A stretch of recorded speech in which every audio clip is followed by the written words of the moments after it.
Good evening and welcome to the Keene Board of Education meeting for Tuesday, September 9, 2025. If you could please rise for the Pledge of Allegiance. I pledge allegiance to the flag of the United States of America and to the republic for which it stands, one nation, under God, indivisible, with liberty and justice for all. Thank you. We'll open with public input. It is 6:30, so we will keep public input open until 7 o'clock. Is there any public that wishes to speak this evening? All right, seeing none, we will. Whoop. Oh, yeah. Can you come on up to the table and state your name for the public record? Thanks, Ben.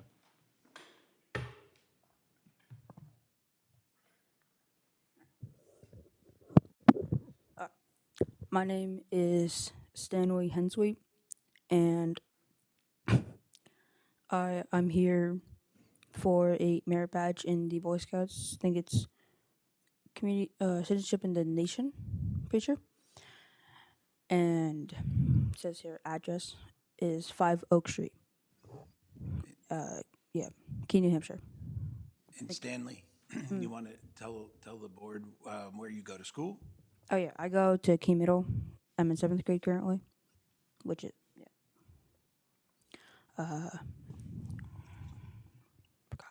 Yeah. So Stanley's here. He's working on a merit badge, and he's coming to learn a little bit more about local government and communication as it relates to the requirements of the badge he's working on. So welcome, Stanley. Thank you. Thanks, Stanley. For those of you who don't know, I'm also a scout leader. He's in my troop, so. And it's citizenship in the community, Stanley. Community, yep. If any public comes in over the next half hour, we will check in and see if they have input. Input can also be sent via mail or email to central office directed to the superintendent, and he will make sure that the board gets it. Can I have a motion to approve the consent agenda? So moved. Are there any documents anybody needs removed from the consent agenda? Any scribblers errors? Yes, please, George. I'd like to request that we remove the motion for the gift from Granite City Electric. I'll bring that up in Finance Committee. Okay, thanks. Anything else? All right, so the vote is to approve the consent agenda minus the gift from Granite State Electric. All those in favor? Any opposed? Carries 9-0. Thank you. Sarah just arrived, but the next thing on the agenda is the report of the student representative. This year's representative is Sarah Heon. Am I getting that right? Okay. Yep. All right, go ahead. All right, good evening. So we started off student council last week with our first meeting. It was very successful. We had about 20 new kids join. Most of those were freshmen, so that was great because we didn't have quite as many last year. We started working on Homecoming and Spirit Week, which are coming up in early October, and we'll be deciding the themes for those next week.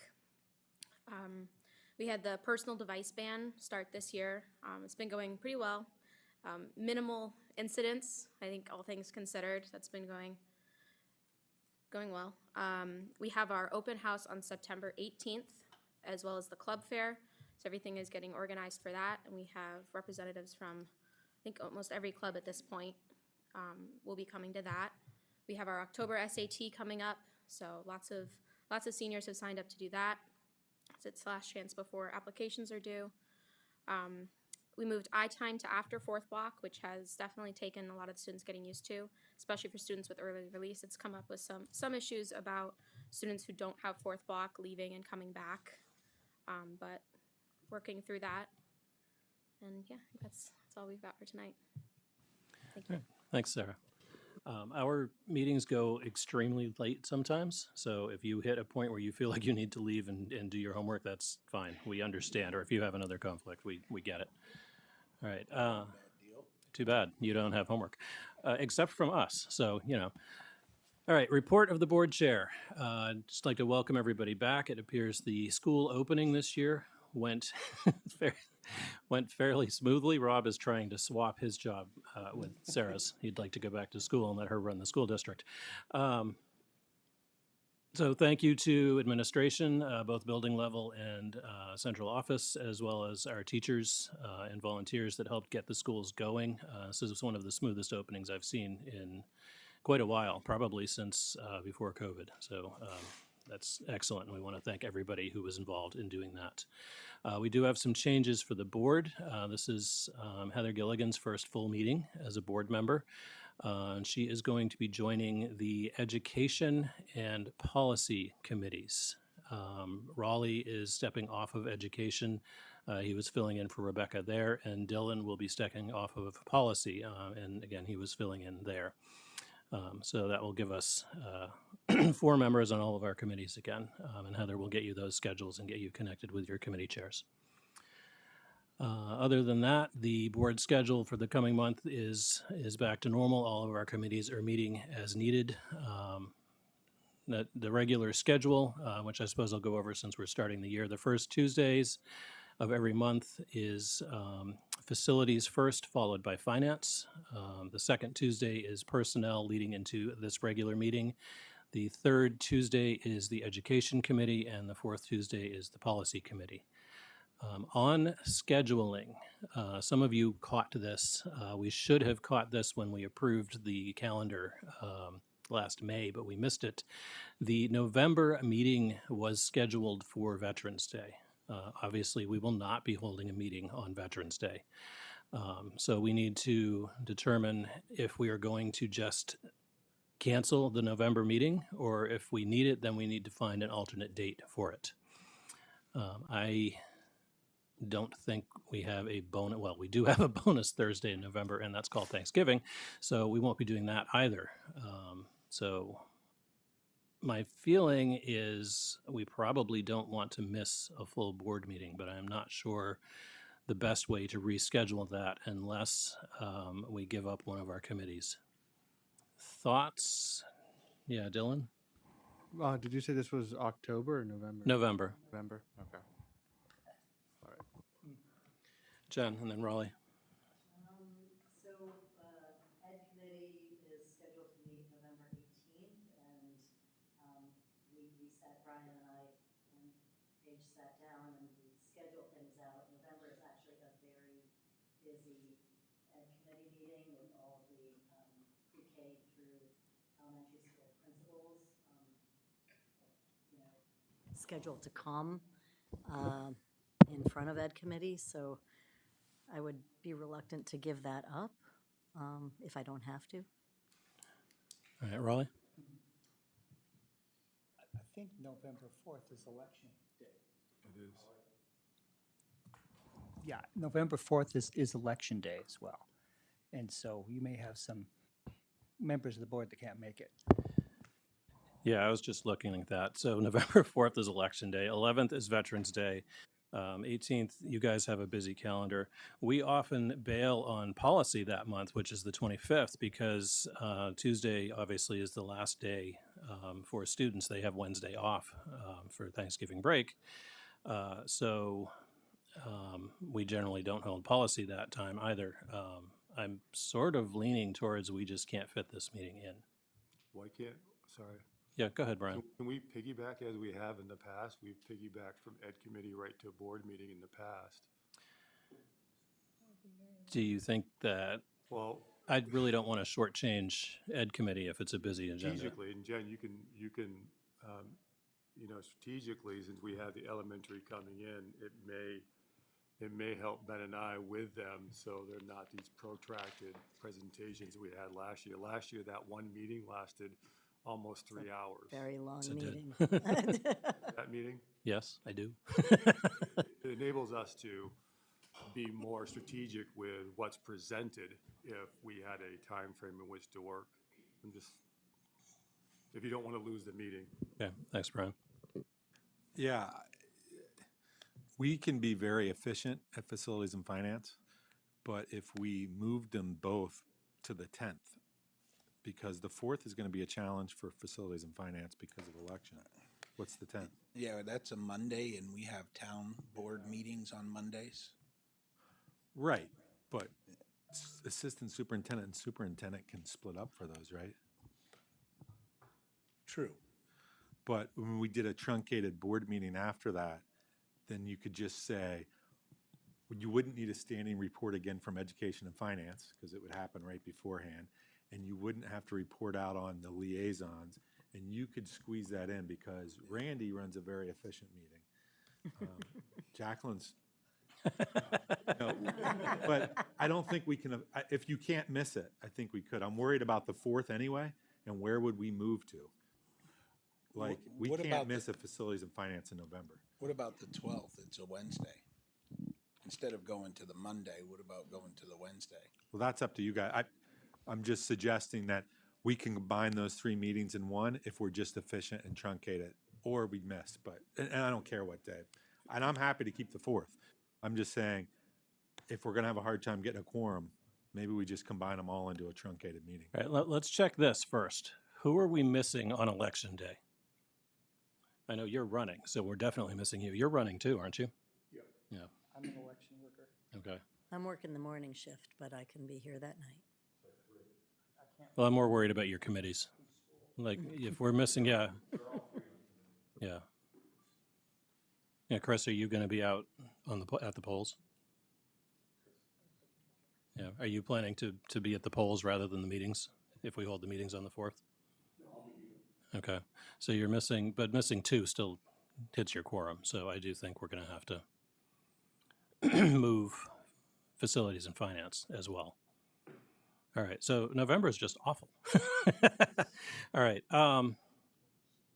I do think a truncated meeting for the full board makes sense. We won't do liaisons. We'll make sure that committees that are reporting out keep it short. Education will have their big report out the next month anyway. Yeah. So we can manage a shorter board meeting. I think what I'd like to do, Tim, is let you guys figure out what night works best for you guys and not try and piggyback facilities and finance with the board. That way you can work with your committees and find a night that works offline without having to try and make everybody figure out calendars right here. We will limit you guys. What's the possibility of starting education at 5 instead of 5:30? I could start it at 5 if Microphone. you guys can do that. Microphone, guys. Oh, yeah, we can do that at 5. All right, so we'll start Ed Committee on the 18th at 5, full board on the 18th at 7. And that gives you 2 hours. That should be plenty of time. Yeah.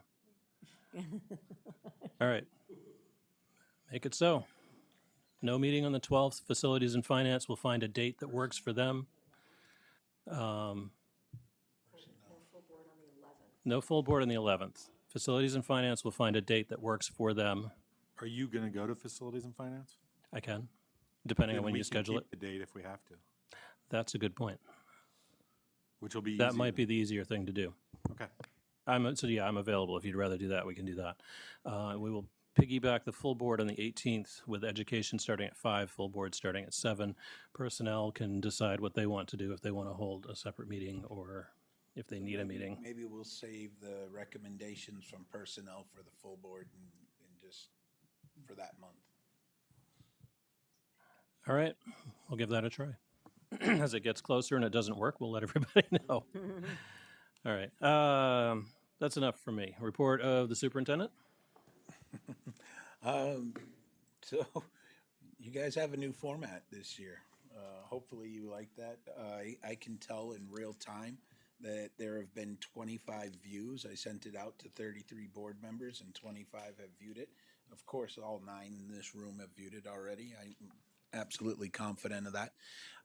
The one that you have in your board folder is a PDF of the one that I emailed to you. So the one I emailed to you actually gives me analytics on how many views, who viewed it on a phone, who viewed it on a computer, where they actually viewed it, not specific to like address or anything like that, but in general, it shows me all of that sort of stuff. I want to credit the central office team for helping to build the plane on the fly. This is a new tool that we purchased and have available for all of our employees in the district, this SMORE newsletter builder. And we currently have about 250 people who are making use of that, using those newsletters for different purposes, whether it's a classroom teacher, a building principal, or central office putting together a superintendent report. It's a fresher look and it's easier to navigate when you open up the view from your email than it is the PDF. So you can, when you open it up from your email, there are actually links that will take you to the different sections, so you can skip right over to that. There are a ton of there's a ton of information. Happy to go wherever you want to in this report. I want to echo both Sarah and George's comments about the opening of the school year being incredibly smooth. It has been remarkably smooth. And I want to take into consideration that we have a brand new transportation company, and first weeks of school are always hectic with transportation, period. So there was nothing out of the ordinary in that regard. And the feedback that came in went to Tim, Brian, Ben. They talked to our new transportation provider, who have been incredibly diligent at addressing the concerns and making sure they're smoothing things out. They've been working really hard. So that transition has been working really well. I stopped by their office, which we've given them some space in this building temporarily until they're able to find their own location. Well, we didn't give it to them. We're renting it to them. And they're very grateful for the partnership and the working relationship that's been established, largely led by Tim and Ben and Brian in that regard. So that's been really good. So Sarah mentioned the club and organization fair will be happening really soon. Sign-ups and getting those underway. Athletics is currently underway. Everything's working like it's supposed to be working. We are probably the most staffed that I have seen in my tenure here, which is remarkable. Kudos to human resources and all of our hiring agents, our managers, our principals. They're not waiting until they hit a certain number to start interviewing people. They're actually reviewing it with their committees as applications come in and saying, you know what, we need to bring this person in and we need to make a decision. And so we're in a really good spot right now. Are we 100% staffed? No, but we are definitely more staffed than we have ever been. And that all looks good. So if there's any questions in the report that I can answer for you, and if you could give me feedback with the new format. We got feedback last night from the other two boards.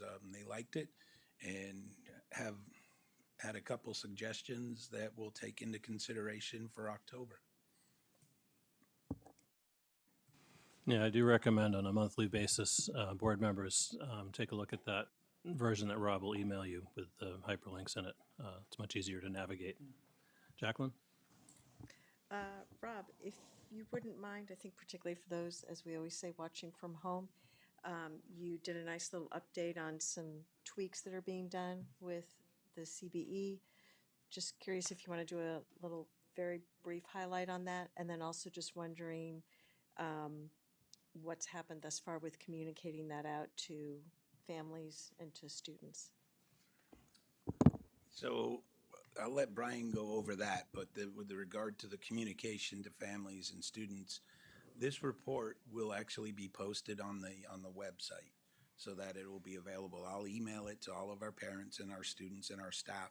I didn't do it yet because I wanted our boards to have first view of this. I think it would have been a little arrogant of me to say, all right, I'm just going to send it to everybody before the board even had a chance to get eyes on it. So I wanted to make sure the board had time to receive it, to view it, to look at it, and by the end of the week or early next week, I'll have it up on the website and sent out to all of our families and staff as well. And Brian, the update on CBE. Yeah, and I'm going to be updating the Ed Committee next week as well. But in a nutshell, I have a committee that's composed of administrators, teachers at all levels. There's about 25 of us on that committee. And we meet for 10 to 12 hours a year. We meet quarterly, and we discuss a variety of topics, and recommendations come out of that. My role on that committee is I'm facilitator. I don't have a vote. Um, I pose the questions, and then they sometimes very passionately debate amongst themselves. So the changes last year, we use categories.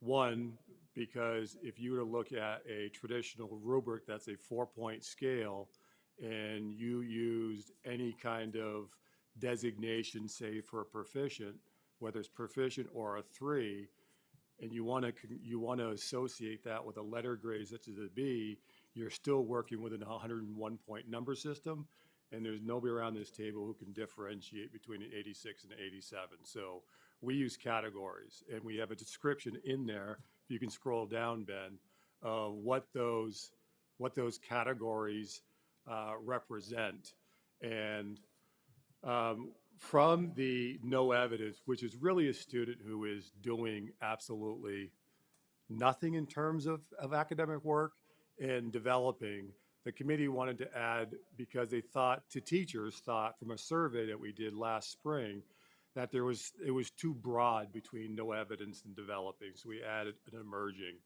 And that's really for the student who, when you're talking about developing, the kid's hitting certain content and certain skills, but isn't demonstrating a level of proficiency. And the emerging, the kid is really starting to grapple with the content, but hasn't grasped the idea yet. So we added the emerging.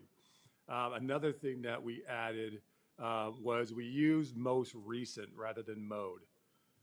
Mode provided some issues last year because, particularly in the elementary schools, where a lot of it is oral feedback, formative assessment, particularly when you're getting into discrete skills like counting to 100 by 10 or reciting the alphabet at the K1 level. To assess that daily and give it a grade, you're gonna have sparse grades in your platform. And for a mode, you need 3 grades. And if your grades are different, an emerging, developing, and proficient, you can't calculate a mode. But there is nothing that we do in real life that doesn't utilize most recent.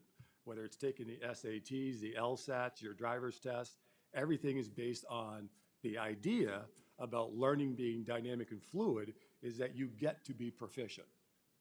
And we use the mantra, learning is the constant, time is the variable. Some kids are going to get there faster than the others. Some kids are better drivers than others, but you all get the same license. So the notion that we need to average things together, there is no place where we average things together. We don't do it in teacher evaluation systems. We don't do it on test scores.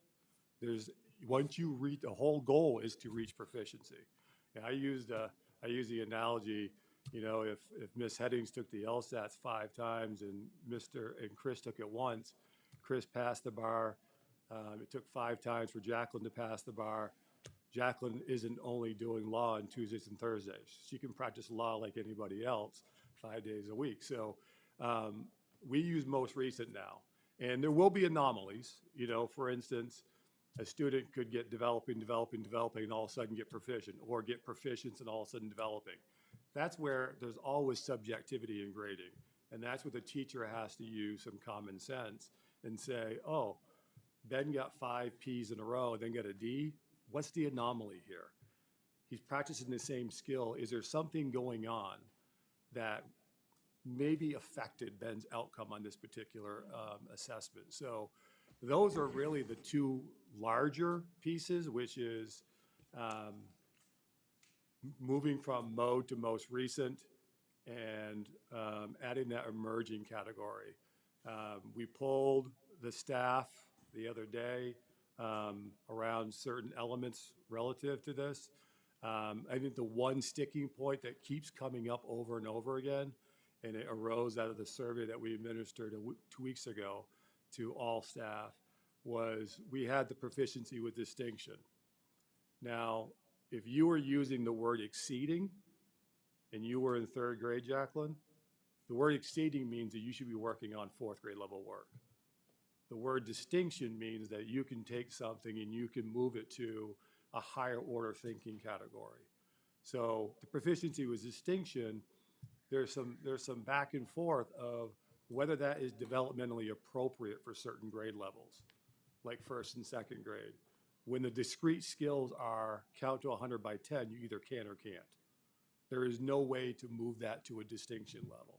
So once you start getting into third grade and beyond, the indicators become more critical thinking oriented and more abstract.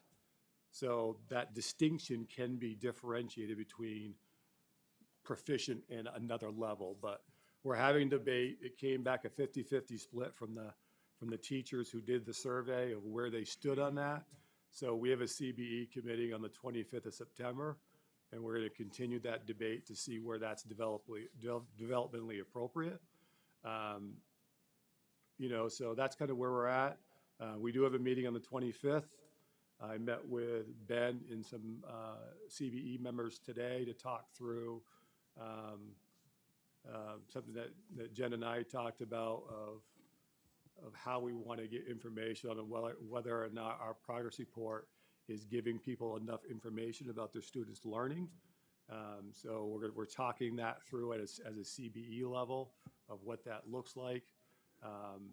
Because anytime you do a survey, one, you need to know your objective, and two, you have to have measurable outcomes. If you don't have an action to your objective, then there's no reason to do a survey. So we have to make sure that we are producing something where we have an objective that we decided on when we met over the summer, but now to make sure that any question that we have can be attached to an actionable step. Otherwise, you're getting information for the sake of information, and people know that you're not doing anything with it. So we have to figure out what are those actionable steps to whatever questions we ask. So that's the next layer, along with the CBE meeting on the 28th. So that's where we're at. Thank you, Brian, for that. And I really appreciate the analogy, metaphor, if you will, with being able to earn like a driver's license, right? We know kids who have failed it 5 times and then passed it, and they are licensed. The same thing holds true with our educators, right?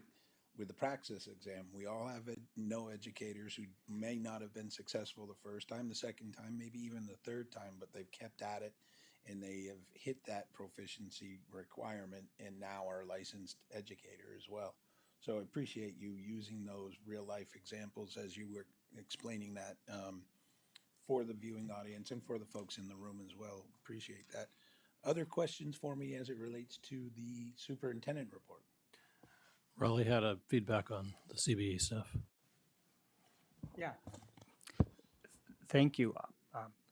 Rob, this is really a great step forward in terms of clarity, and I appreciate that. Thank you for explaining the additional functionality when you're sending it to us. But even just reading through it, I found myself coming up with questions that I was going to write down, but then, you answered it. So it was within the context of this. So it's the format, also the communication and the organization. I thought it was very helpful that you had the board policies for the whole district and the fiscal connections there. Is that something that's going to be normal in every report? So I won't put the link to the board policies in every report, but I'll put a link to where you can get to all of the board policies in October, and create that awareness so that people will have that. We added the fiscal management in there by putting all of the most current audit reports for all 7 of our districts. I think you could probably draw a very educated conclusion of why we put that in as we look around the region and what's happening in other places. And we wanted to be very transparent about that. We take great pride in making sure that we audit all of our financials annually, and we provide those reports to the board. So I wanted to build that into the board report so that when I do publish it, the community knows that too. You click on the Keene audit report for that school year, and there is a ton of information in there. Oh, Tim, your link is wrong.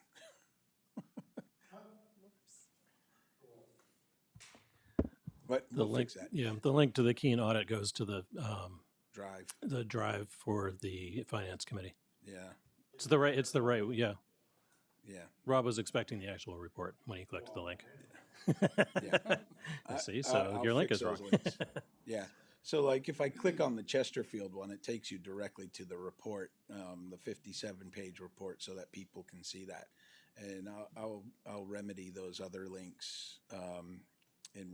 Well, you all will have access to that. I'll resend it with the correct links as well. I didn't test all the links. Raleigh, appreciate your feedback, but I can't take full credit. It was definitely a team effort. Everybody that works on a piece of this report has put in work to make sure that we're being transparent, that we're being very see-through, that we are providing information. We've heard the concerns. Well, what's happening with this? What's happening with that? And we're trying to demonstrate that there is nothing behind the curtain. We're showing it. So I wish I could take credit. I can't. It was a team effort. A lot of people put an effort into creating this. Some in this room, some who aren't in the room right now have had a part of that, and I appreciate all of their efforts. Brian? I want to go back to Jacqueline's initial question about communication. Through newsletters, it's also in the handbooks, and then I'm sending out a letter at the end of the week to parents, again, hitting on a couple of those topics, just so it stays fresh in their mind. And then open houses will have those conversations as well. Excellent, thank you. Yeah, you know me, I'm all about communication, so it's good to hear what's ahead for families. All right, anything else on the superintendent's report? All right, it is 7 o'clock, so we are going to close public input. Last call. Does anybody here have public input? All right, if not, we'll close public input for the evening and move on to, are you all set, Rob? All right, move on to report of the standing committees. Building and ancillary services, Mr. Filio. Thank you. As mentioned, we did have a very proficient and efficient meeting, as that's how I like to run them. We discussed the updates on the building construction, which has been going well. We did get an update on the paving project we've had done, and the report was most of them came in under budget, which is also a good report. Got an update on our event buses that we've been using. They're pretty busy during the summer. That's going to pick up immensely now. And we did get the update, as just mentioned, on the new busing company and some of the hiccups that we went through. And, hopefully the hiccups are over and we're all running smoothly and efficiently this week. So once again, a proficient and efficient meeting, and that's the way we like them. Any questions for Mr. Filio? All right, seeing none, we will move on to education. Ms. Friedman? We did not have an official education meeting in August, so I don't have much to report, but we did set the calendar and set the agendas for the coming year. So we have a very full schedule, and we'll be meeting with lots of people, and they will know well in advance when we would like to hear from them. So I feel like we're in very good shape and set the table for the rest of the year. All right, thank you. Finance Committee, Ms. Headings. We also, for the record, had a very efficient and productive meeting. Please note in the minutes. Joking aside, it was a very productive meeting. We had a pretty full agenda. We heard from via Zoom our auditor who gave us a report. It's in your drive. And again, Mr. Millay sort of alluded to that, but I just want to reinforce as Finance Committee Chair, we take our accounts very seriously, and I can attest to that, having been on the board several years now. And I just want to put my 2 cents in as a board member for our taxpayers that we're very conscientious. We receive transparency not only month to month, but it was reassuring, to hear from an auditor. Just one little point of clarity, remember that this audit is for the 23-24 fiscal year. So it's not last year. Which is the most current audit. which is the most current audit, right? But you would think, like, it's not last school year, it's last fiscal year. Another item I do want to make note of, we've talked about this multiple times. Mr. Downing has. We've talked about this during budget season, but it's worth noting on Roman numeral page 4 and again on Roman numeral page 6, that even our auditors realize that we're continuing to deal with the pressures of declining enrollment and the impact of state legislation and what it is continuing to push down on local taxpayers. So again, just wanted to emphasize that this is not just something that we're just saying in our board meetings. This is recognized by our outside auditors. And I'm sure they're seeing it with any other school districts that they're auditing, even outside of SAU 29. But again, we did have a good audit. There was a few areas with student activities and sort of money and proper practices and protocols. But again, I can attest that central office, business office has been continuing the past few years with working with and training the folks in each given building on how to properly manage. It's everything from fundraisers coming in and then how to account for that. So I would say also, and Tim, you feel free to chime in, but some of that too is from that last fiscal year. We were still sort of coming out of COVID and a lot of staff turnover. We're seeing more stability now in our buildings with staff that are either, let's say, club advisors or overseeing fundraisers. So that is very helpful. So again, you know, central office, Tim, you and your team, you know, have done a great job. You deal with a lot, so I'm, you know, pleased to see that good report come out. We also had our quarterly grant report, which is in the drive. In terms of highlights, one thing we did decide is at our, I think, did we land on the IDA? We would have somebody speak at the October finance meeting, and then for our November finance committee meeting, we will have our new grant manager come in and speak about Title I on that regard. And Dr. White will be there as well, yes.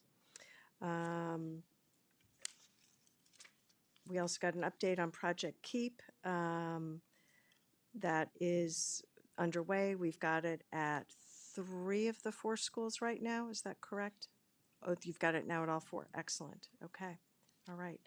And in terms of payments, we've got a few families that business office is still working with, but that is moving ahead. What else? We do have a couple of gifts in our drive. Let me just do the gifts first, and then I'll do budget transfers. The first one that's in your drive is a generous donation from Granite City Electric Supply Company for equipment for the Cheshire Career Center, and totaling $850 in equipment. So with that said, I'd like to make a motion on behalf of Finance Committee that the Keene Board of Education accept this gift with gratitude. So moved with gratitude. Microphone, George. Any discussion on that? All right, all those in favor? Any opposed? Carries 9-0. Then there's another gift in your drive. This one is more recent. This was not with Finance Committee last week. So for those of you on Finance Committee with me, if you're wondering why, that's why it came in afterwards. This is a generous gift from the Keene High School Football Boosters Club. This, we've got, I guess, a record number, I don't know if it's a record number, I should say a larger number than expected of players on the high school football team this year. And it's a gift for 20 softshell football Guardian caps. We had 50 on hand, but we have 68 players this year. So the value of this gift of the Guardian caps is at $1,225. Microphone. Just going to leave it on.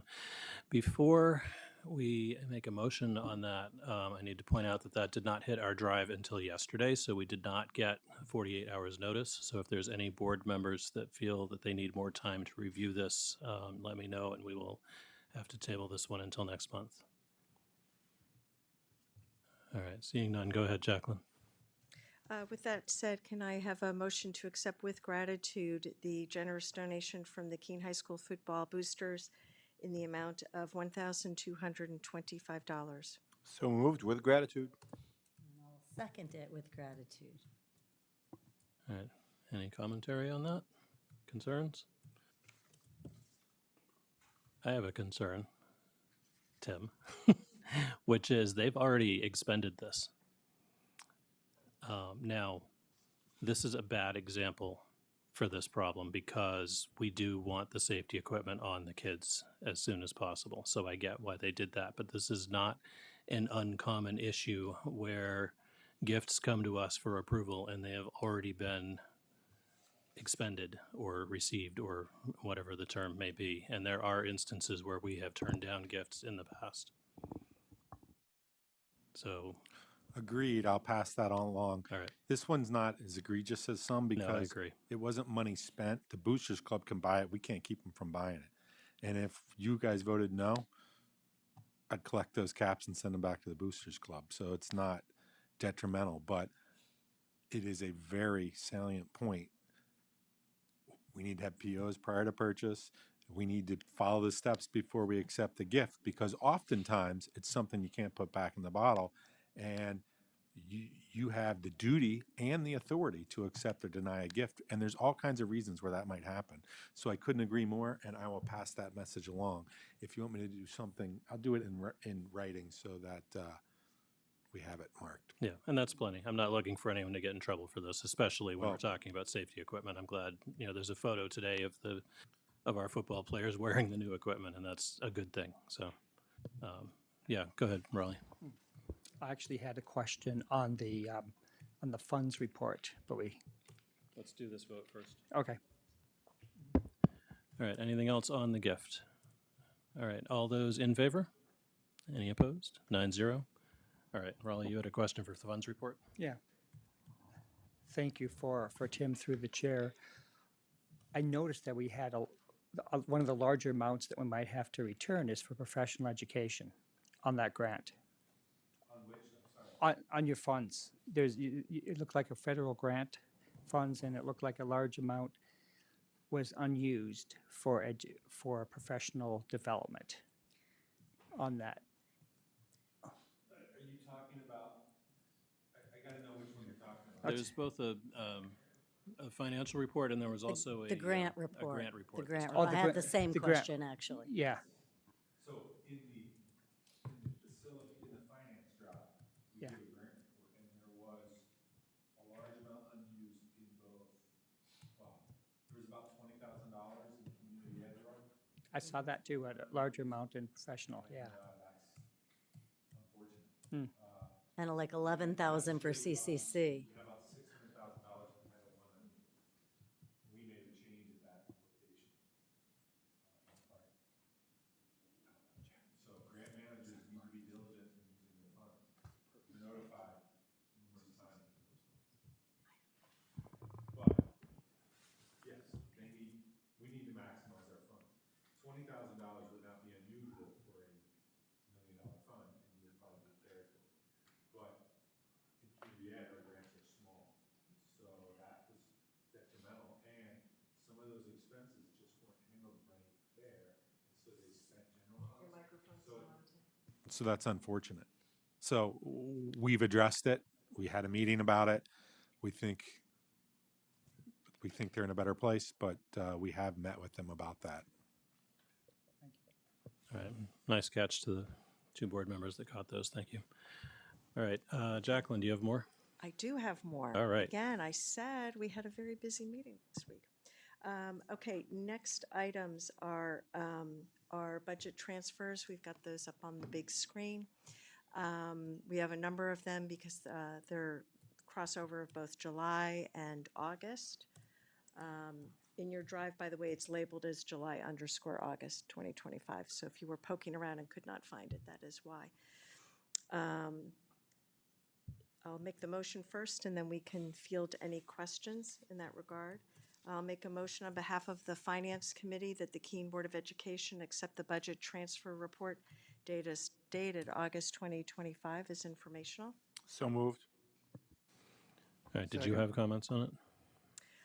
I did not. It was all pretty straightforward. Finance Committee approved these, well, Yeah, Go ahead. this report's gone directly to the board, not to the finance committee first, but you approved all the ones that were required to be approved, right. and you're the final say. But when they made that policy, I know it's hard, and I think it's good to repeat for Right. members of the board. So your policy for budget transfers are, Rob can approve some if they're over $10,000 or use personnel monies in any way, then they can only be approved by the finance committee as a final vote. But in the policy, it requires that a list of those transfers that went go straight to the board each month. So the finance committee haven't seen the list, although they've seen all the ones they had to approve. So I just want to point out that it's hard to remember, but this is a little different, and it's probably good to start this year. So although Jacqueline's good to make the motion, this isn't coming from finance. It's directly to you, and it's, as you said, for informational purposes only. But you only approve those that met the criteria for you to approve. The smaller Fair amount point, ones, or if yes.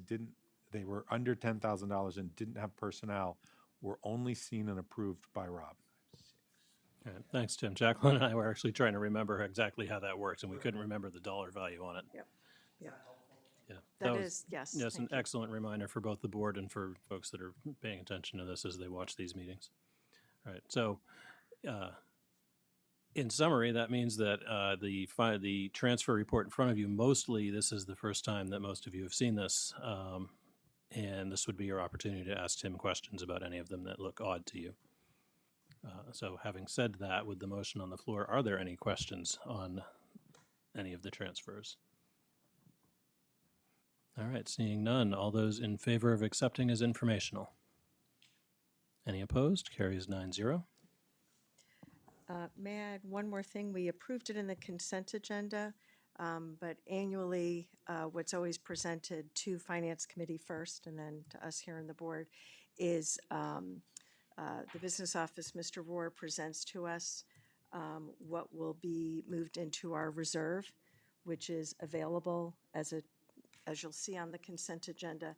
This year, it's the usual 2.5%, which calculates out to $938,450 that's available for us to use. But that's only good until June 30 of this year. And then at that point, anything that is unspent then gets returned to the taxpayers. So again, wanted to bring that up for those watching from home, and then if there was any questions from the board. Can I just,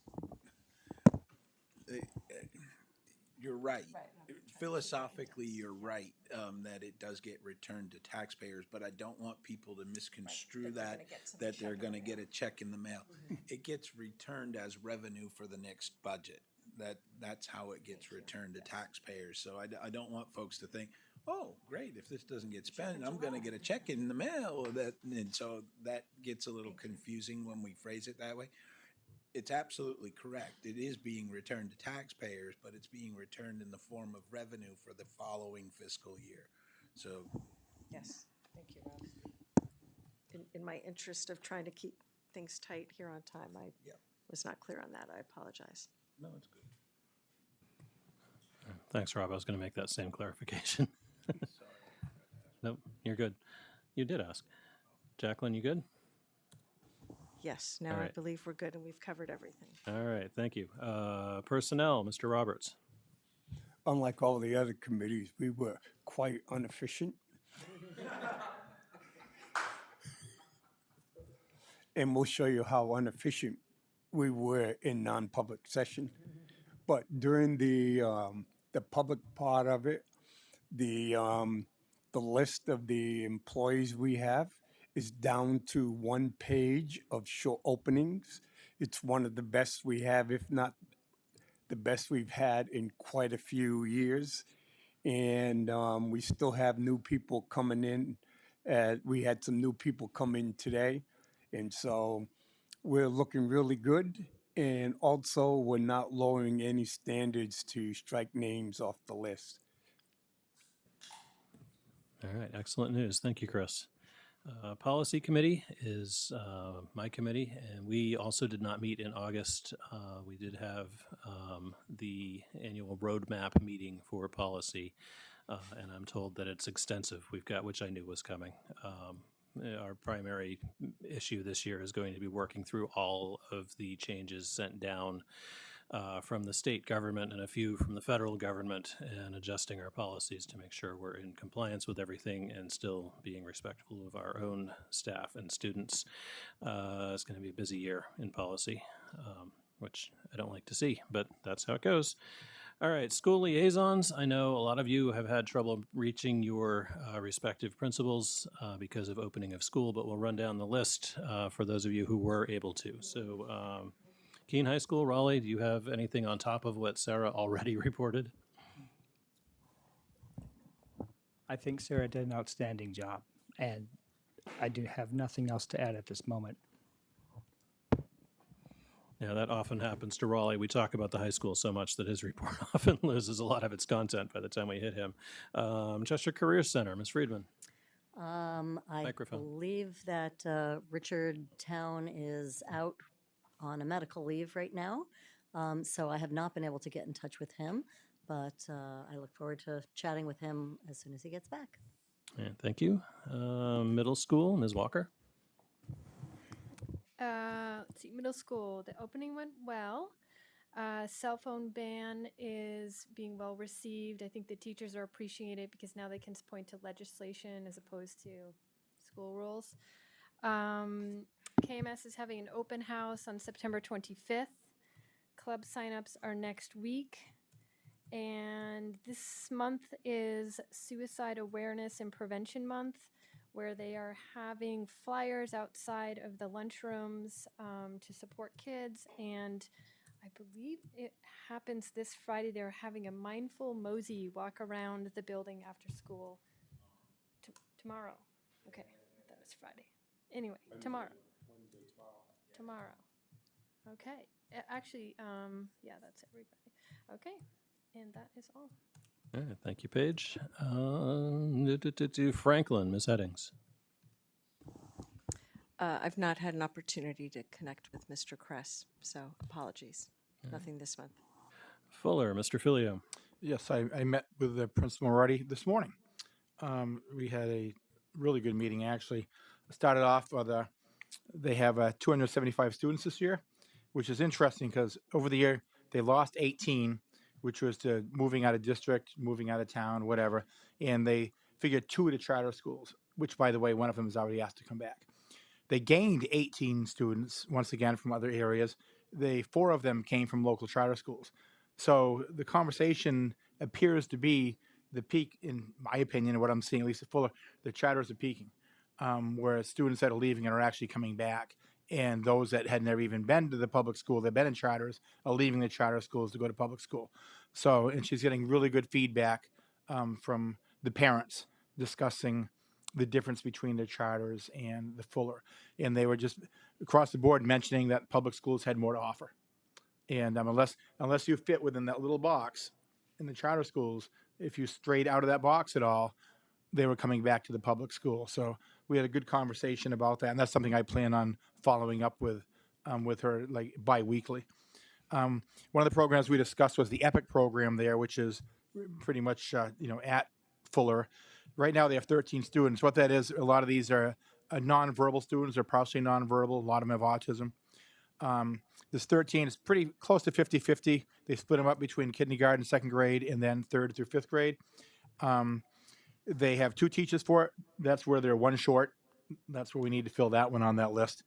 They have 8 support staff, 4 part-time, 4 full-time. I discussed with her that they'd really like to see those part-time become full-time, but that's another conversation for another day. In watching this, I stood outside the door and watched these teachers. I'll tell you, you want to watch somebody that must be exhausted by the end of the day. These teachers were phenomenal. So that's probably the most challenging thing I've seen in my tours that I've taken at the elementary school. They are 4 teachers short overall at Fuller. So once again, something we want to reduce that page on there. And then I took the tour that I missed a couple weeks ago, tour around the building, all the new facilities and rooms and things that were built, the upgrades that were in, the power, the sprinkler system. So I took a full tour of Fuller to see the monies that our taxpayers have put into it, and went over the upcoming events. Obviously, that'll be coming up. One good conversation we had that I'm going to look into. She was asking me about my old school, Roosevelt School, which is now going to be multi-apartment buildings, and how many school-age students might be going there and where they're going to be split up, because obviously Franklin's at capacity right now. So would these students that are going to go into these apartments wind up at Franklin or Fuller or both? So that's something I need to take a look at, because there could be a significant amount of young people moving into those apartments. So other than that, that was about it. We met for about an hour this morning, and like I said, we every 2 to 3 weeks want to get together and go up. So very, very efficient meeting. All right. Mr. Malloy? Thank you for that. You brought up 3 things that I would like to just build on. First of all, the EPIC program, the new space actually allows for a lot more group instruction. So they're shifting programming there and getting more immediate results than they ever have before, albeit with fewer staff. So that's a really positive move, that the structure or the facility itself has kind of shifted the programming to a place that's actually supporting students in a better way. So I appreciate that. The housing piece, that at one point in time, the city did have somebody who would reach out to us and say, hey, look, we're looking at some housing developments. That hasn't happened in years. For those who might be sitting on the council, just food for thought, and that's it. And then you mentioned some of the folks who have transferred out for charter schools and are coming back. It was an incredible phenomenon this year. The state made it really easy for folks to go to homeschooling, and they don't really have to tell us, but they do tell us, and we document it. And when they terminate their homeschool program, they tell us, and we document that too. This year, I have seen an influx, and we're going to put together a report that shows how many students have gone out for homeschool, how many students are now coming back for homeschool, because I sign all of those individually. And I said to our homeschool coordinator, which is Kathy, my assistant, I said, this seems to be a higher volume of folks who are terminating their homeschool program and coming back into our schools. She's like, yeah, there's definitely a noticeable tick up. So I said, well, let's put together a report. And so we'll work on a report so that we can show those numbers that have gone out and those numbers that are coming back, so that we can kind of get a better grasp on that. Again, these are just the folks that do report to us. They don't have to report to us. They can go directly to the Department of Education, who never tell us. Folks that have signed up for homeschool programming through the department. But the ones that we do know and the ones that we are tracking, we document it really well. And so we'll put together some numbers for you guys to see. All right. Thank you, Rob. Thank you, Randy. And I'm going to cheat and get on my soapbox because I can. What Rob's talking about for numbers is the homeschooling, which we do have some degree of ability to track. We get asked as board members frequently, how many students are we losing to charter schools? And it's not something we can answer, because when students leave, we don't necessarily know where they go. They're not required to tell us. Some of them do. Sometimes their education records get forwarded. but frequently we have no idea. Anecdotally from teachers, what we hear is that the numbers, as Randy said, are fairly stable in terms of how many leave, how many come back. The challenge that I'm hearing is the number of times that students do that, the number of students that are doing that. Those of you who were here during some of the other major conversations we've had in the last 5 to 10 years know that data shows that every transition comes with a several month loss in learning that you have to make up when you transition. And that does apply as well, going from middle school to high school, going from elementary school to middle school, which is, that lends itself to the discussions about what is your best format. Are you best with a K through 8? Are you best with a K through 2 and a 3 to 5? That has bearing on that, but it also has bearing when a kid leaves for charter school and then comes back 3 months later because they want the opportunities at the high school.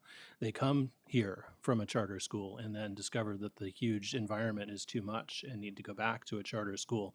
Every time that someone does that, there's a loss and they have to catch up from that transition.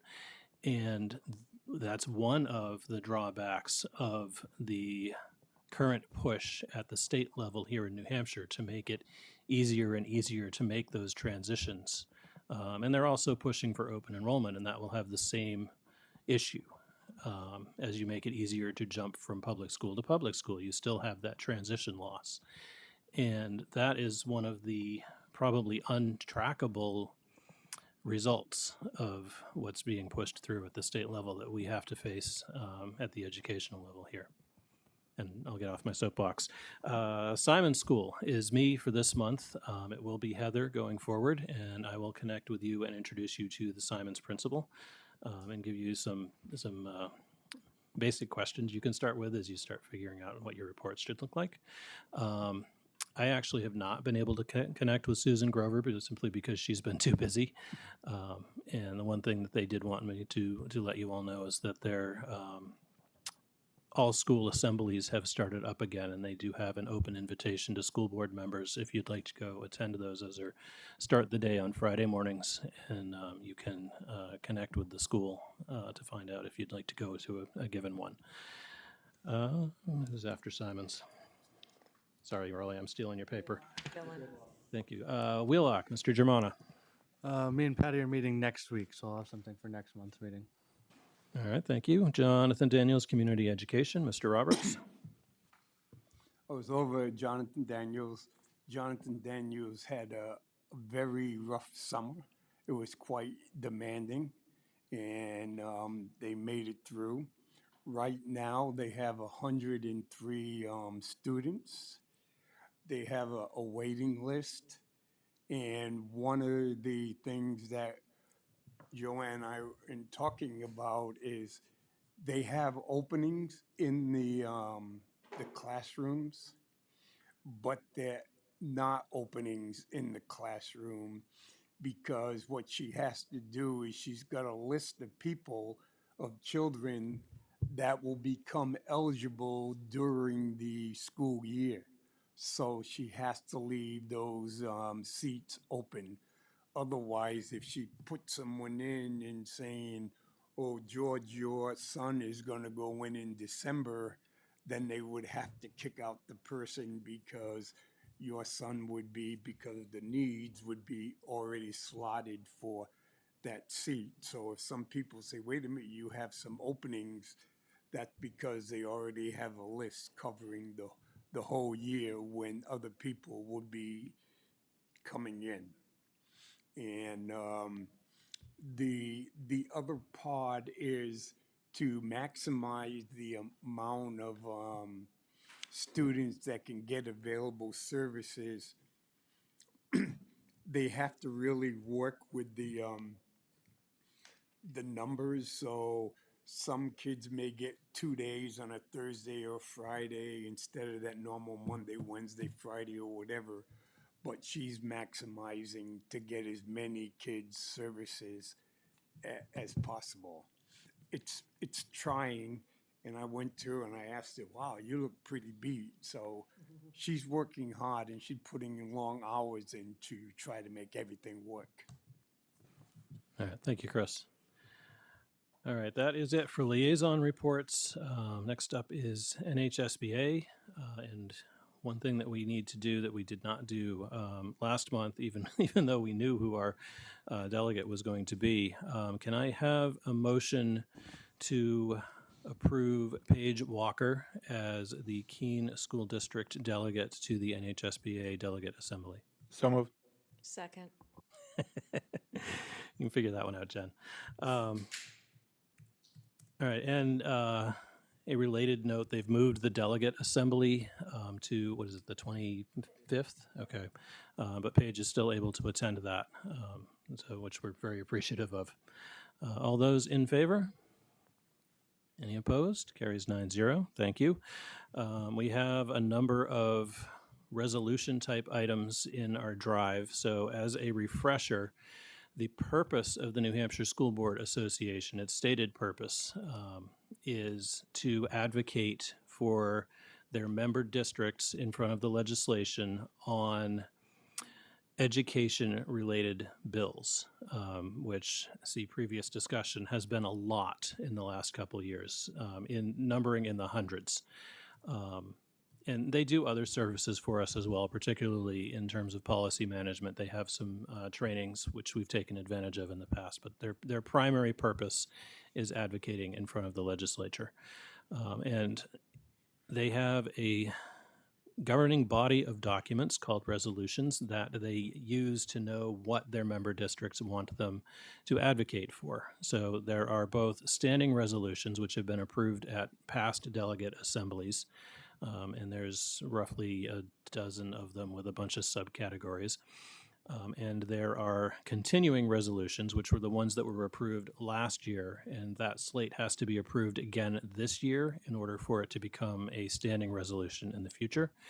And so we will be voting on that in a second. And then there are proposed resolutions, which are sent in from member districts. And there's about a dozen of those this year. And at the delegate assembly in October, a representative from every member school district, which is not every district in the state. I think, for example, only 2 of our SAU districts out of our 7 are member districts. But it's still a good 40, 45 member districts that are voting on this, and they will debate out each of these resolutions and take a vote, and if it passes with a majority of votes, then it becomes a continuing resolution for next year. And I could go into a lot more detail because I've been the delegate before, but hopefully that was enough of an explanation for you guys. So the first thing that we need to do is, can I have, you got the continuing resolutions up there? Thank you. Can I have a motion, I don't know how to word this, because we're actually directing or giving direction to Paige on how she should be voting when she goes to the delegate assembly. The motion would be the Keene Board of Education supports the continuing That's it. resolutions from the NHS. Thank you. Exactly what I said. Second. Or so moved, excuse me. Thanks. Randy was going to move in second. He was excited for this one. And those of you on the board last year, we already debated through these.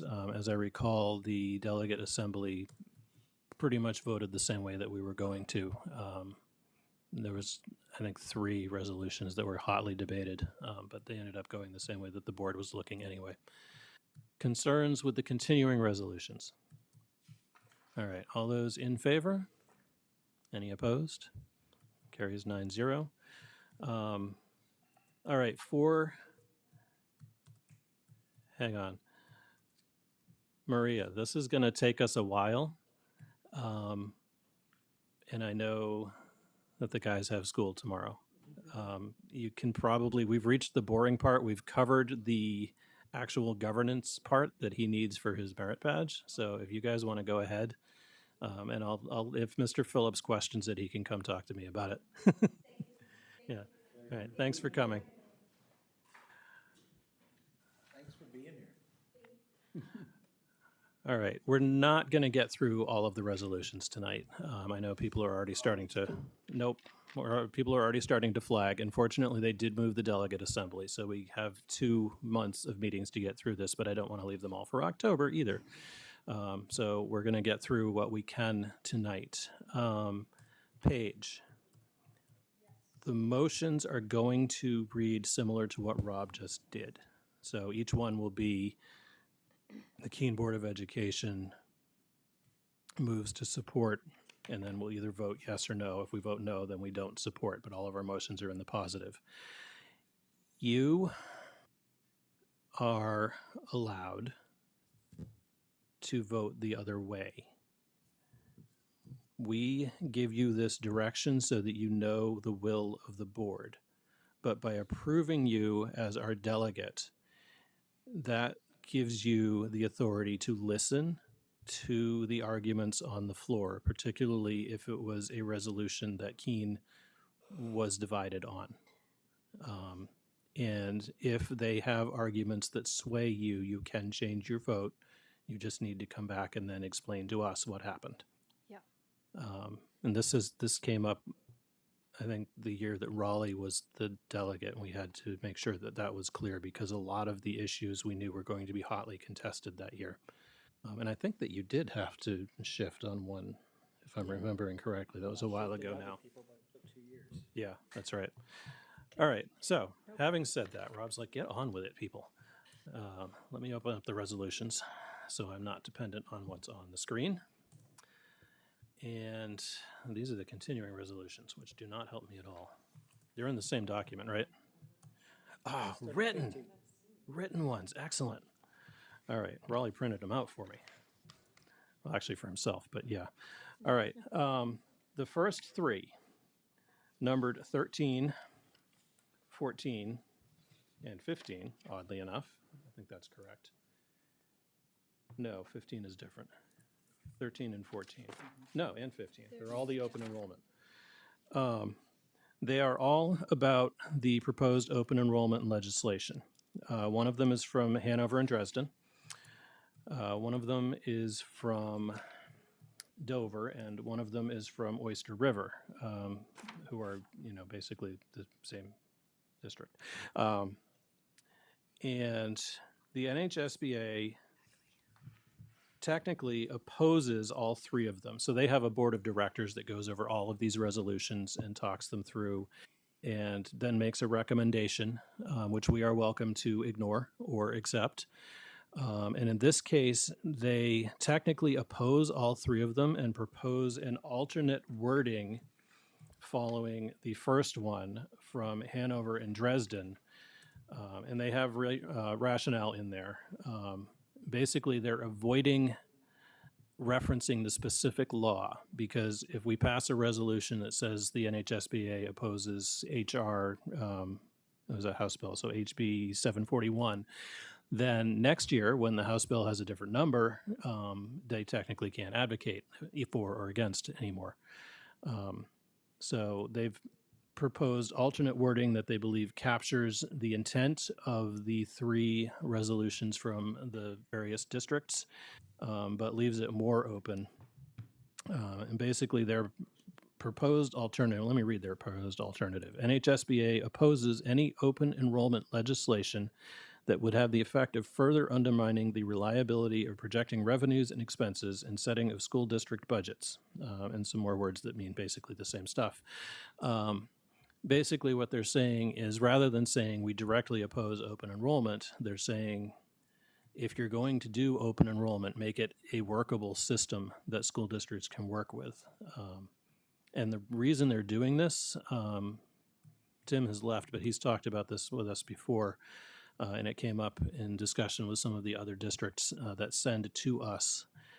Open enrollment can exist, but it needs state support because otherwise local districts are unable to deal with the unpredictability in student population and therefore the unpredictability in budgeting. And there was some other objectionable stuff in this year's particular open enrollment. So their proposed alternative would allow support if open enrollment was presented in such a way that it does not overburden the school districts. And I know Massachusetts actually has a limited version of this with state support, and it works pretty well for them. And I assume that I haven't talked to Will Phillips, but I assume that that's their reasoning. So we can either take all of these three separately, or we can take one motion supporting their proposed alternative covering 13, 14, and 15. And obviously, I'm open to either one. If anybody wants to shoot a motion one way or the other, go for it. Yeah, I'll make a motion to work with the alternatives. Is that the right language? Keene Board of Education supports the alternative resolution Resolutions presented by NHSBA. for 13, 14, and 15. Yep. Second.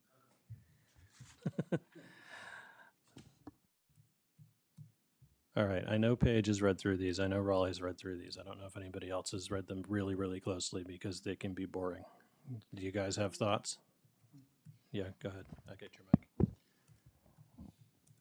I can support the motion that's on the floor. However, I did find that the Oyster River resolution was very succinct, and I also liked that one. But I think that the revision overall gives us a little bit more power and authority for them to support what we really want to happen. So I can support it. I guess ultimately the question for each of you is, so this proposed alternative allows or doesn't force the NHSBA to advocate against any form of open enrollment, just as a flat out policy, which is what Oyster Rivers does. So if you personally find that you're just opposed to any open enrollment ever, then you probably don't want the alternative and you want to vote no on that, and then we'll vote no on or rather yes on the Oyster Rivers. If you're, Mike. A board member could vote in the affirmative on the current motion, but then make a subsequent motion to also support perhaps Resolution 15, if they felt passionately about that. That's true. And when this hits the floor at the delegate assembly, they will do it 13, 14, and 15. And if the alternative wording of 13 passes, then their board will lobby to vote down 14 and 15 on the grounds that you've already passed the alternative resolution for 13. But you will, at the delegate assembly, you will have to debate all three of them. So what Rob says is absolutely correct. If after we hold this vote, whether it's positive or negative, we can still also hold a vote on whether to support 15. So any more comments on the alternative resolution? Concerns either way?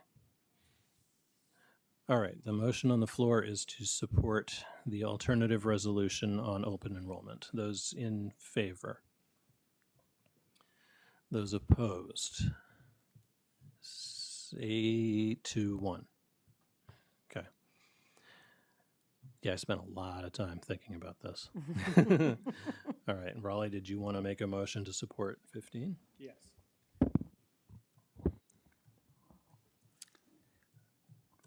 I'm making the motion that we support resolution 15 submitted by Oyster River as is. Second. All right, Oyster Rivers is really easy. NHSBA opposes legislation that promotes or mandates open enrollment. It's just a simple statement that says NHSBA will push against any open enrollment legislation. And I can certainly see the thought process behind that, because the NHSBA's alternative does assume that people are operating in good faith. And we've seen our legislature in the last 10 years. So commentary on supporting the Oyster River version. Yeah. Yeah, I fully support 15. I think that, you know, when has the state ever helped in any way? You know, it's a pipe dream, the alternative version of 13. It's not going to happen. So if they pass it, then it is going to come down to our shoulders. And I think we should just be fighting to not, to not pass it. So. All right, thanks, Jen. Anyone else? Yes, Paige. I liken 15 to one of the other ones about the vouchers, where they wouldn't take a stand on the vouchers because they didn't want to oppose, because that would be taking a stand. Hold on, here we go. It's number 18. So they say they don't support it because they think that if they have any stance on it, it shows that they think that vouchers, there might be a way to make vouchers okay. And it seems to me that what they're doing with 13, 14, and 15 is opposite of what they're saying they're doing with 18. So I support 15. That makes sense. It does make sense, and that is an accurate statement about their thought process, as was Jen's statement. So it's important to remember that that not all of our state is located in our little corner or the seacoast corner. There are representatives from the more conservative sections of the state, and the NHSBA really tries to balance those viewpoints, and so their alternative resolutions will often appear to be walking the line, and sometimes are walking the line, and sometimes we as a board have said that line is too far. Definitely that came up a number of times last year when we sent Jen. We went against their proposed suggestions. I'm not sure the floor went against them, but we went against their proposed suggestions for that reason. All right, anything else on the 15? All right, all those in support? Opposed? Carries 9-0. All right. 16, submitted by our neighbors in Chesterfield. The proposed resolution is the NHSBA proposes that the state fully fund all state public education aid formulas before the funding of any other state obligation.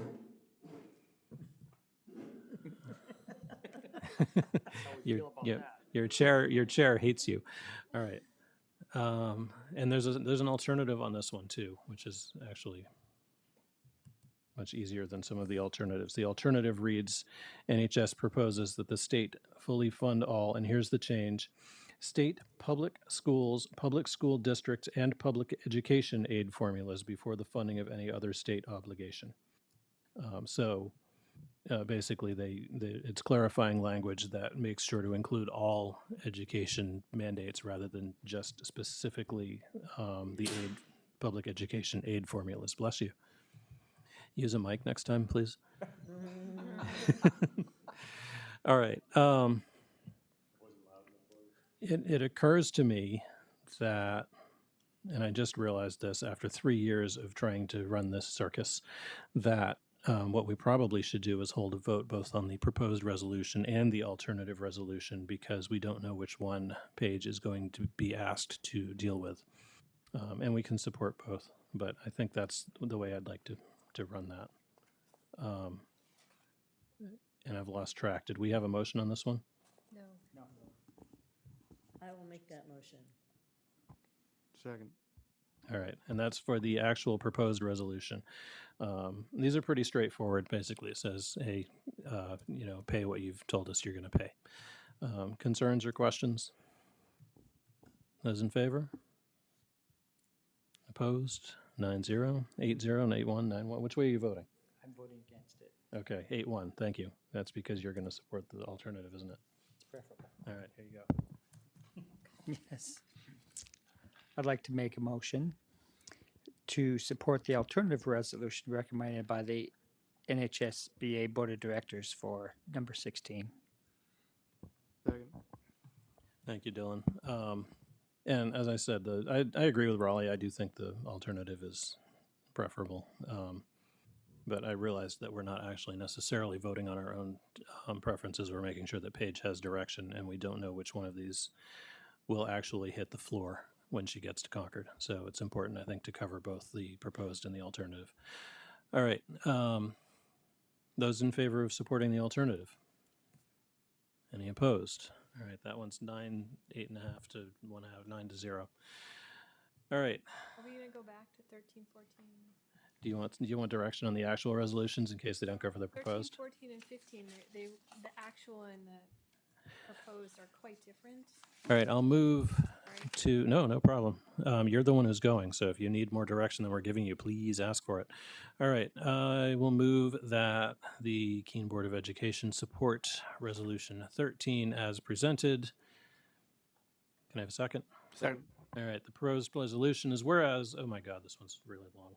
I know. All right, I'm not reading the whole thing, sorry, but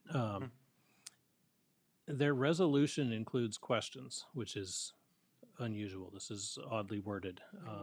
But basically, they're opposing, besides opposing open enrollment, they're also opposing specific language in the HB 741 bill. But other than that, it's basically they're opposing open enrollment. And this is the one that the NHSBA tried to create an alternative for. I guess I have a problem with it in that it is not clearly worded. I'm not sure. So where is their actual resolution? It's buried in here. Resolved that the, yeah, it's the, no. It's poorly written. Yeah, so the actual resolution appears to be it resolved that the NHSBA finds legislation to promote open enrollment raises significant fiscal challenges for school districts and is a solution in search of a problem. It's not really, yeah, it doesn't give them, I kind of don't like this. I vastly prefer the alternative to this one because it's poorly worded and does not give them direction to do what we want them to do. It doesn't really even define what we want them to do. Is there like it seems like for this one, You, sorry, that the proposed wouldn't actually make it to the floor. that is my guess. My hope would be, so Hanover and Dresden are one of the most liberal districts in the state, but they're also very articulate. So my guess is that they will be open to the alternative as long as they feel that the alternative actually does what they want them to do. My suspicion is that they will put the alternative on the floor and offer an amendment to the alternative to make it clear that it opposes open enrollment. Is my guess as to how they're going to proceed, because I think that this would not pass on the floor because it's poorly worded and is vague. All right, any other thoughts on 13 from Hanover and Dresden? All right, so a yes vote supports, a no vote does not support. Those in favor? Those opposed? It fails 0 to 9. All right, 14, which I have to scroll down a long way for, from the Dover School Board. Proposed that statewide open enrollment provision in this year's budget was retained, but the legislative push for open enrollment will return in 2026, likely with more political pressure. It is imperative NHSBA has some footing on which to stand when testifying. The language in this resolution deliberately does not address the specifics of the language inserted into the various open enrollment bills, but takes a more global stance in naming the pitfalls of a system as a whole. And so, again, they didn't actually make a stated resolution, at least not that I can find. No, I agree. Yeah, Jacqueline. Wait, did I get a second? Second. Thank you. I was just going to say, if you read after, who is this, Dover? Yeah. Yes. NHSBA's recommendation is to adopt the alternative resolution discussed previously relative to the proposal from Hanover and Dresden. Yeah. So unless I'm missing something, their recommendation is we don't pursue necessarily this one presented by Dover, that we work towards what Hanover and Dresden have presented. I know this is still going to come, Right. to That's, the, yes, to the that's the floor for NHSBA's. voting on, but Yeah, correct. That's the NHSBA's recommendation. Like the one that we did support previously, this one directly opposes. But I feel like they forgot their actual resolution. I was going to say for me personally, I will be voting no on this just because their proposed resolution is Yeah. I telling think, the story, but there's really no resolution Yeah. there. They're just sort of making some right. statements. I think but- if you're opposing open enrollment, then Oyster River got it right. Yep. Yes. Stop beating around the bush and just say, here it is. All right, anything further on 14? A yes vote supports their resolution such as it is, a no vote does not. Those in favor? Those opposed? Fails 0-9. Thank you. Yes, Rob. So, Paige, you're gonna have a lot to navigate with those three resolutions. And what they've done was essentially cut off the voice of 14 and 15 by putting the alternative on 13. So I don't know how it works. Raleigh and Jen can give you better guidance on that. But before anyone proposes the alternative, they should really dispel 13, 14, and 15. Act on those three first and then get to the alternative. In my opinion, otherwise you're cutting off 14 and 15 at the knees before they're even heard. So just something to think about. Raleigh. Yes, I can tell you how we dealt with that before, which worked pretty well. We had Oyster River and Keene had very similar resolutions, and there was the pressure to combine them. But what we told them is, no, we don't want to combine them, but you can move them sequentially. That way, we both got to speak on the topic. Thank you. All right, let's try and get through a few more. I think I'm going to end this at 8:15 so we can continue with the rest of the meeting and have time to do non-public without our brains being toast. Well, there is that problem. All right, number 17. Did we do 17? No, also from Chesterfield. It reads, the NHSBA opposes the inclusion of amendments to proposed bills that are not germane to the subject matter of the proposed bill. So I will move that the Keene Board of Education support Resolution 17. There. You can. I want to speak to this one because I worked with Chesterfield, and one of the instances that came up was a really thoughtful piece of legislation that our Senator Fenton, put forward with regard to getting a grip on cyberbullying. And when that bill went to crossover in the House, they tacked on open enrollment to that bill, which subsequently required a committee of conference and then completely eliminated a good piece of legislation intended to combat bullying because they added open enrollment to it. So that was the genesis of where Chesterfield was coming from. Adding non-germane amendments actually wipes out or potentially wipes out other really good pieces of legislation. And I just wanted to give you that context only because I had it. Those are known as poison pills, and we are seeing them more and more at our state level. They've been very common at the federal level for a long time. An element of partisan politics. The NHSBA Board of Directors does not support. Their argument is twofold. First, the non-germane amendments are required to have a public hearing. Public hearings have been somewhat of a joke in Concord lately, but they are, whether you're talking about amendments to a bill or the actual bill. One of our parties votes the way that they're going to vote, regardless of public sentiment. So public hearings are not really important at this discussion. Their main argument appears to be that sometimes they would want to support a non-germane amendment. I assume they mean that they would advocate for an amendment that's already been proposed by someone else, not that they're advocating that someone puts in a non-germane amendment. And I would argue that they can still do that. We have not told them this resolution does not oppose the content of a non-germane amendment. It opposes the inclusion of such an amendment in the first place. So realistically, it is arguing for a bill that says that legislators have to stop doing this, not that they have to oppose every amendment that shows up on a bill. And I may be getting too lawyerly on this, and I know that the legislators would weigh in however the hell they want to weigh in on it.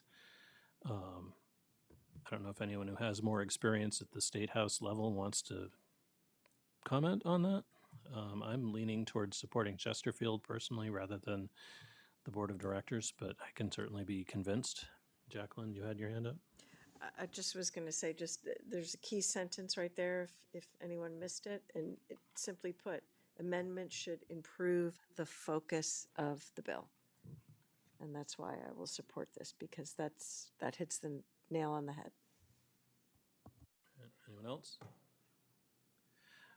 All right, a yes vote supports Chesterfield's resolution, a no vote does not. Those in favor of whatever the heck number we're on, 17. This is in favor of supporting Chesterfield. Yes. Opposed? All right, carries 9-0. Nope, they had no alternative on this one. All right, 18. 18 from the Raymond School Board reads, proposed that all schools that receive state and or federal funding shall comply with all applicable state and federal funding laws regarding testing, hiring practices, and special education inclusion. Can I have a motion to support? So moved. Second. Thank you. This is pretty clearly targeted at the FSA voucher type stuff. I know that one of the main arguments around that is the fact that there's no accountability and no guidelines that go with that money, such that the type of guidelines that we need to follow here in a regular public school. The NHSBA, again, does not support.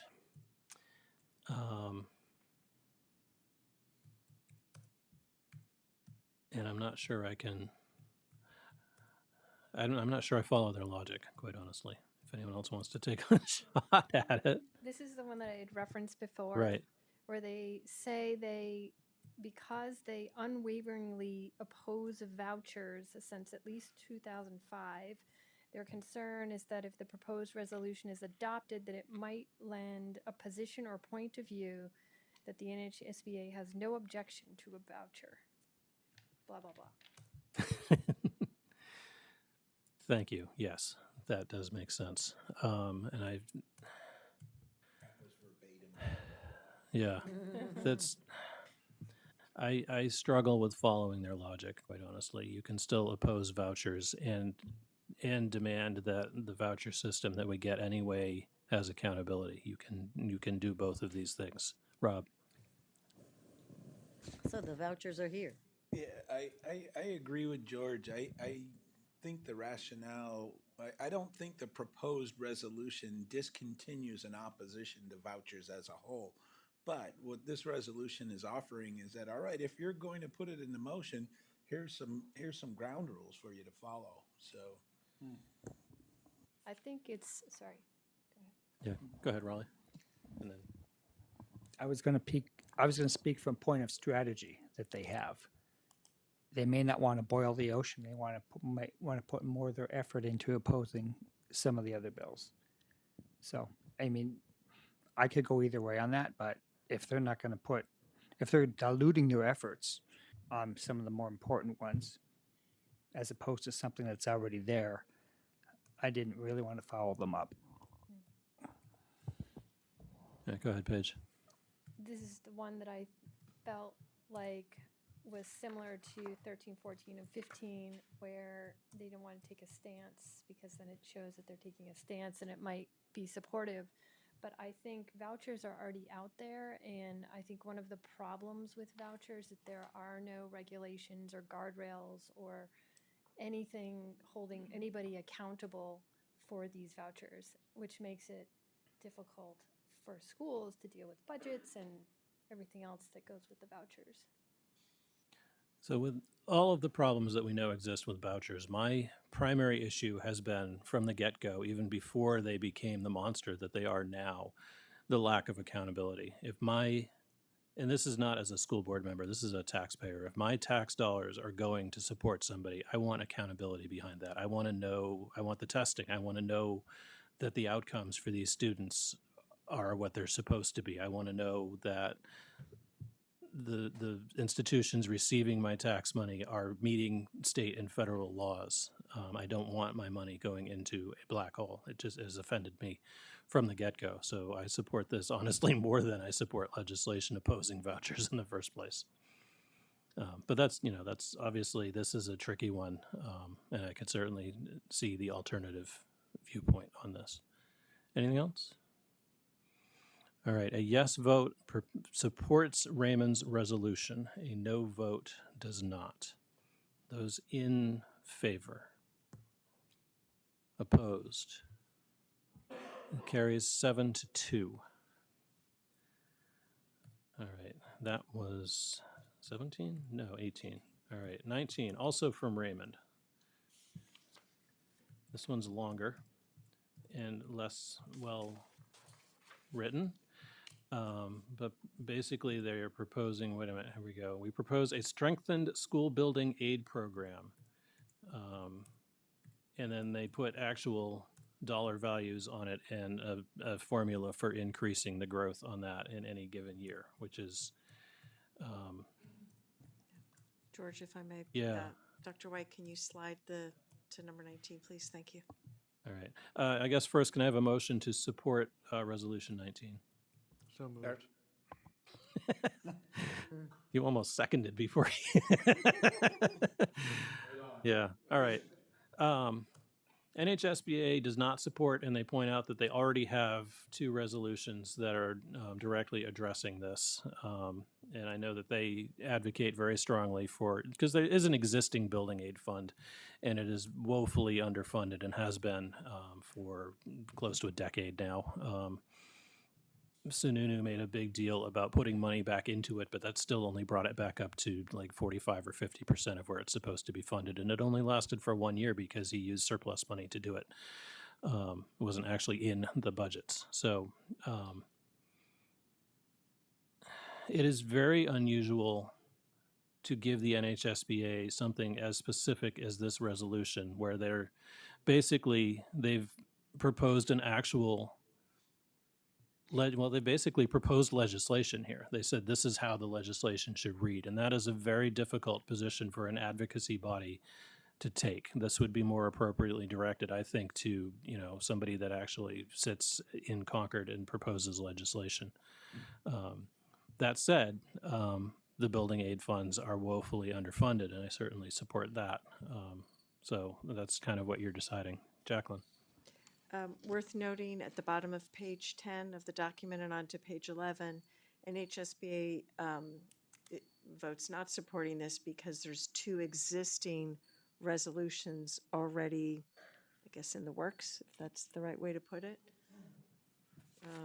So I'm all for efficiency, and let's not let a proposal counteract or completely negate one that's already in the works.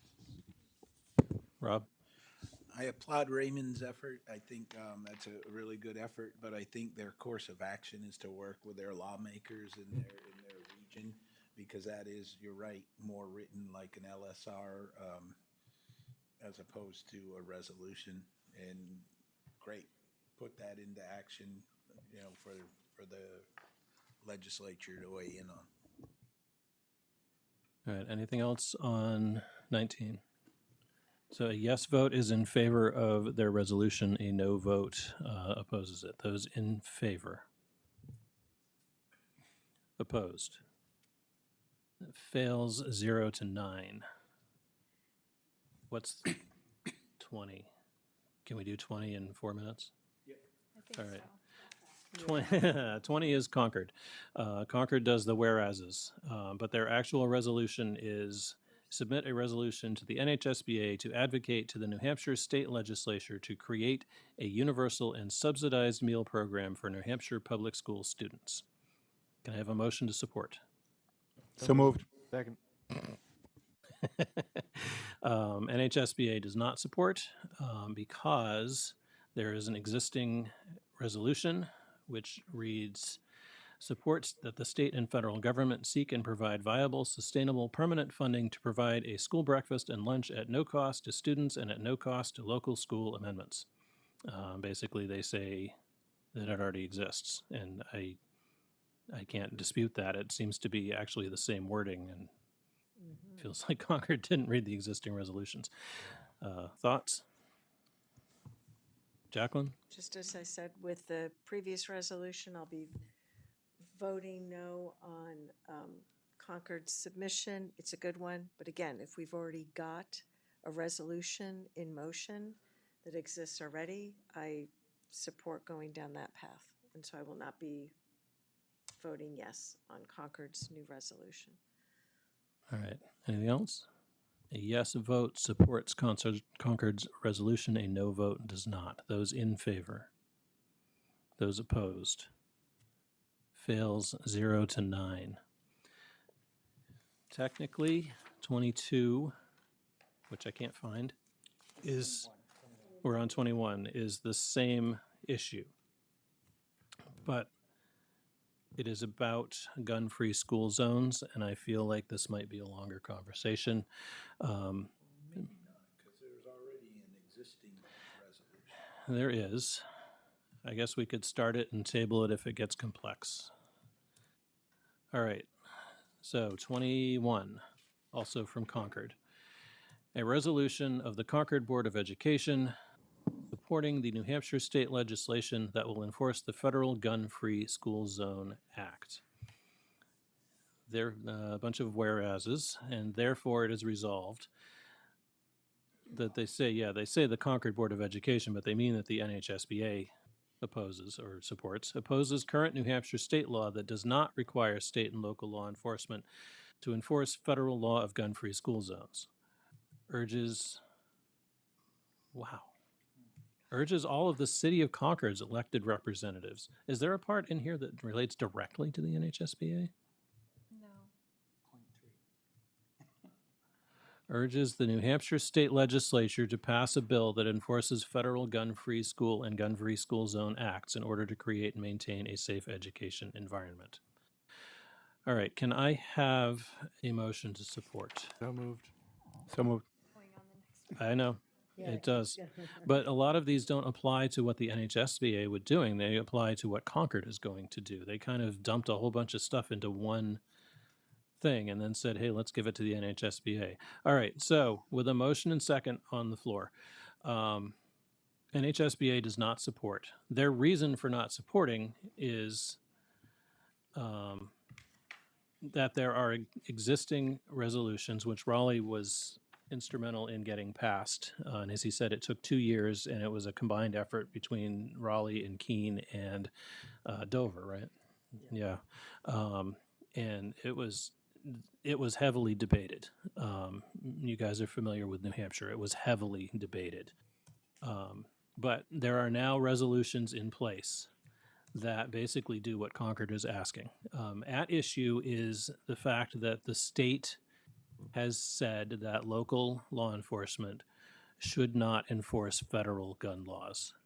That specifically for our efforts include the school-free gun zone, gun-free zones, gun-free school zones. Thank you. At all the words, just not in the right places. Right, and this is why we were supposed to stop at 8:15. All right. Yeah, that too. They'd both be good, actually. So, yes, I definitely agree with what Concord is saying. I also agree that this is what the resolutions that are in place say. I also see what Concord did. They also are advocating for action from their local school district and their local city officials, and they did it all as one motion. And then they said, since we've done this and we've included state legislation, let's see if we can get the NHSBA to push for this one as well. So that's why it's here. That's what it's doing. I do remember that they submitted basically the same thing last year, and it did not have a lot of support at the delegate assembly, if I remember correctly. Is that right, Jen? I read through the minutes. It looked like most people agreed that we've already had this battle. We don't have to have it again. All right. Questions, comments, desires to live in another state? All right. All those. Wait. A yes vote supports Concord's resolution superseding the existing resolutions. A no vote opposes that. Those in favor? Those opposed? Fails 0 to 9. All right, and we are not going to continue to 22 because this is where they start getting complicated. It's only a couple more, but we'll handle those in October with hopefully fresh brains. All right. Yeah, but one of them is super complex. The last one is, yeah, is super complex.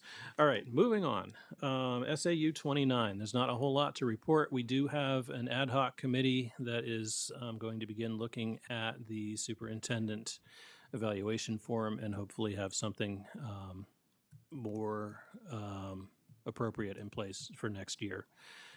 But that is only just starting at this point.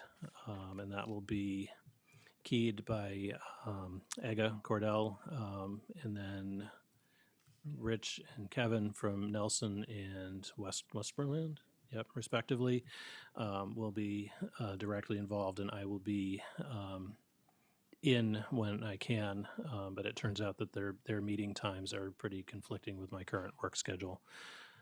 But they're just starting on that now. I guess the big news we talked about at the last meeting, we had previewed what looked to be a promising vendor who supplied a tool that would have streamlined the process. It would have definitely made Kathy Dieter's job a lot easier, but it turns out that the cost is exceptionally prohibitive due to the unusual nature of our superintendent advisory unit. So we won't be going with that tool, and they're going back to the drawing board. The next regular meeting for the SAU that all of you are invited to will not be until November, so that's got a while before it comes up. You're right, it's very early in December. That's correct. All right, we have no old business on the calendar. We actually covered the new business item. I did have one other new business, which is a direction to Facilities Committee and I think this was already on Tim and Ken's plan this year anyway, but to review the District of Keene's CIP. We are coming to the end of the construction phase on the elementary schools. So I'd like you to have them give an update on how much is left on that, which I don't think is much, but I think there was a revisit on a couple of the buildings. And then we developed under Ed Murdo a long-term, like a 20-year capital improvement plan, but we did that about 8 years ago. So it's kind of time to look at that and see where we are. Have we fallen behind? Is there some priorities that have changed? That sort of thing. And that's not, you don't have to come back next month with that. That's like a several month, if not a full year type thing where you just, like next month, you just say, hey, we got to take a look at this and then develop a plan from there. I'm sure Ed's still available to offer his comments. Yeah. Yeah. All right. Any other new business? Sorry, we have one. Okay, go Mr. ahead. Downing, Mr. Millay reminded me the outcome of our policy planning committee meeting. Oh, yeah. There are several bills that have come out of Concord that are, if we could wave a magic wand and we got them all buttoned up yesterday, great, but that's not the case. With that said, there is a number of them that in our planning meeting, it's best that it starts in Education Committee, but with the timing of them meeting next week, it would be prudent on the part of the board for us to make a direction or a motion that those, let's see, there's about 10 policies alone for Ed Committee that we need to assign to them. They need to start their work this month. If we don't do this evening, then our next full board until October, you see how we've already lost a meeting in this new year. There's other committees affected too, right? There's 2 for facility, there's 1 for personnel. And then there's about 5 that would be directed to our student services department and central office. George? Yeah, go ahead. So the Ed Committee is discussing those policies and potential change relative to the 306 rules, relative to graduation next week. And Cindy and I are meeting Thursday for an hour to talk about and give an overview, write up an overview that will be presented to the Ed Committee next week. Do you have all 10 of them, though? Yes, I think we have 8 that we've discussed. Yeah, we need to get you the full list then. Yeah, because we're meeting Thursday, so if you have that full list, because we're going to have a little narrative for each one of those to present to Ed Committee next week. Right. Still, with that said, as I've understood it, normally. Well, policies normally start in the policy committee and they redirect. Right, but that's not, meets yeah. after Ed Committee. Right. So, but that's not actually, Rob and I looked that up the other day and discovered that what we really have to do is, this is, super legislative, but we have to review the policies on policies. And if you don't enjoy that, you don't belong in policy committee. But the upshot is, I have the authority to do what I'm about to do as chair of the board, which is direct all of those relevant policies to the relevant committees. And Rob, if you can just make sure that they all get. Doing it right now. All right, and make sure facilities and personnel get theirs too. Right. And student services. And well, he's already done that basically. All right. Any other new business? Thanks, guys. We were supposed to cover that during policy and did not. One other item. It's actually not really an item of business, just an announcement and an awareness. Ben, along with a couple of others, are going to the State Board of Education meeting tomorrow morning to present the work that we did on a portrait of an educator. Just wanted you to be aware of that they'll be doing that, representing our district. Many districts have a portrait of a teacher. To our best knowledge, we're the only one that has a portrait of an educator that included all of our employee groups as we were developing this. So it's one of a kind, and they're going to be presenting at the State Board of Education tomorrow morning, so you are aware of that. Very cool. And that is actually, frustratingly, one of the questions that I have received as board chair is people have seen that we're working on a portrait of a student or a graduate. And snarkily, people have come back and said, well, what about the portrait of a teacher? And that also is in the strategic plan and is also something that we have been working on. But if you're only looking for a gotcha, you probably don't know that. So anyway, good work in pulling this together. And I'm glad it's going to get some wider recognition. Any other business before the board? Can I have a motion to go into non-public session in accordance with RSA 91A3 for, I have no idea, staff, student, and negotiations, I think. So moved. Second. Jennifer, roll call, please. Mr. Philio? Yes. Ms. Friedman? Yes. Mr. Germano? Yes. Ms. Gilligan? Ms. Hennings? Yes. Mr. O'Hara? Yes. Mr. Roberts? Yes. Ms. Walker? Yes. Mr. Downey? Yes. All right, we will, that concludes tonight's public board meeting. We will recess for 5 minutes and we convene in the back room for a non-public session. Thank you, everyone, and thank you to viewers at home, and thank you to Jen for recording our sparkling conversations.